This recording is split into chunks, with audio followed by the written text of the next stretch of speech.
ለዘመን መለወጫ ከብት ማድለብ የምትፈልጉና አሁን ለመግዛት እያሰባችሁ ያላችሁ ሰዎች ካላችሁ በጣም መረጋጋት ይኖርባችኋል። በጣም ተረጋጉ።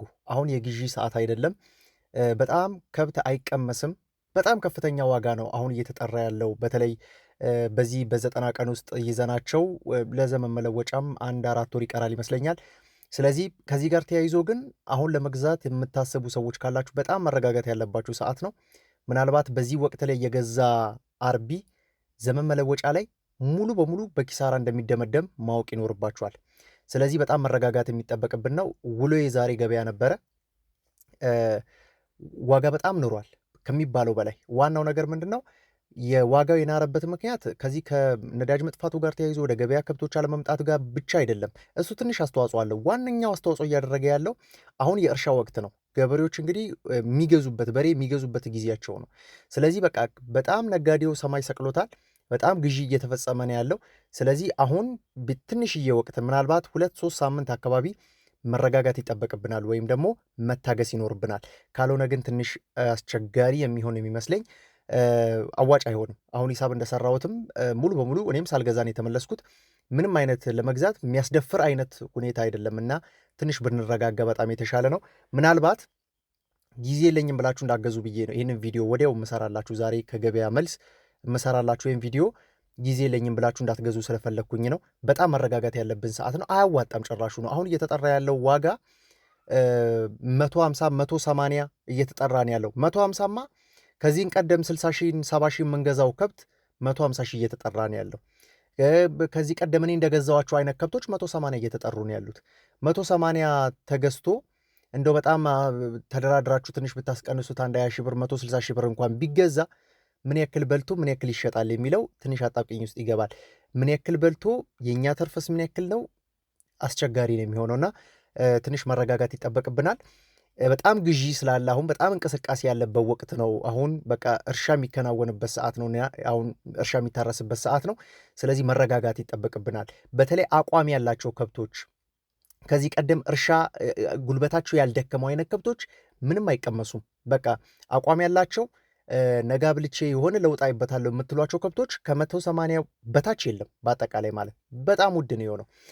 ባለፈው ሳምንትም እንደዚሁ ወደ አዳማም አካባቢ እንደዚህ ሽያጮችን ሰምቼ ነበረ። በጣም በቃ የማይቀመስ ነው። እኛው ዱከም ራሱ እኛው ጋር ራሱ ያለ ገበያ አይቀመስም። በቃ ምንም ለመከራከር ራሱ የምትደፍሩበት ወይም ደግሞ ልግዛው ብላችሁ እንኳን ይሆናል ብላችሁ ለማየት አያስደፍርም። ለምን? ዋጋው ላይ ነው ያለው። ስለዚህ ከዚህ ጋር ተያይዞ ከዚህ ቀደም እንግዲህ 80 ሺህ 90 ሺህ የምንገዛቸው ከብቶች 180 ሺህ እጥፍ እየተጠራ ነው ያለው። ስለዚህ መረጋጋት ይጠበቅብናል።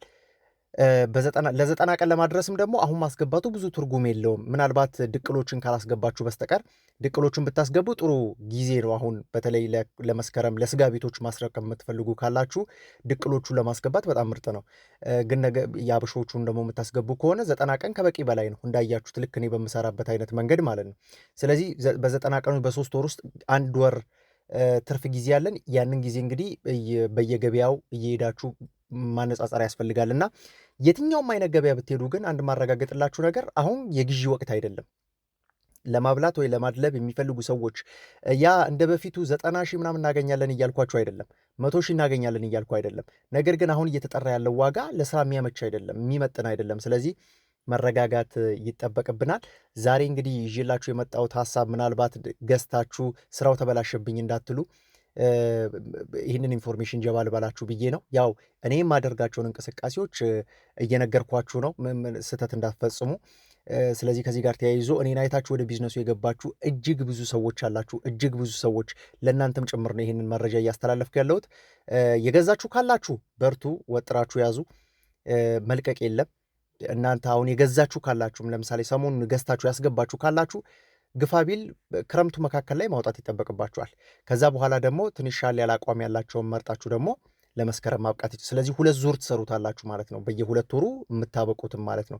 ምናልባት ግን እጃችሁ ላይ ያሉት ከብቶች ምን አይነት ደረጃ ላይ ናቸው፣ ስንተኛው ደረጃ ላይ ናቸው የሚለውን አላወቅኩም። ስለዚህ ከዚህ ጋር ተያይዞ አንድ ብቻ ለመስራት በጣም አክሳሪ ነው የሚሆነው። 2 መስራት እጃችሁ ላይ ያለውን የሚወስነው የከብቱ አይነት ያለው አቋም ይወስናል ማለት ነው።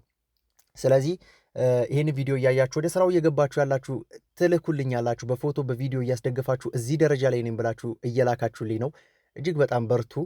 የምለቃቸው መረጃዎች ውጤታማ እየሆኑ እንደሆነ፣ ሰዎችን እየለወጡ እንደሆነ፣ ወደ ቢዝነሱ እያስገቡ እንደሆነ እያየው ነው።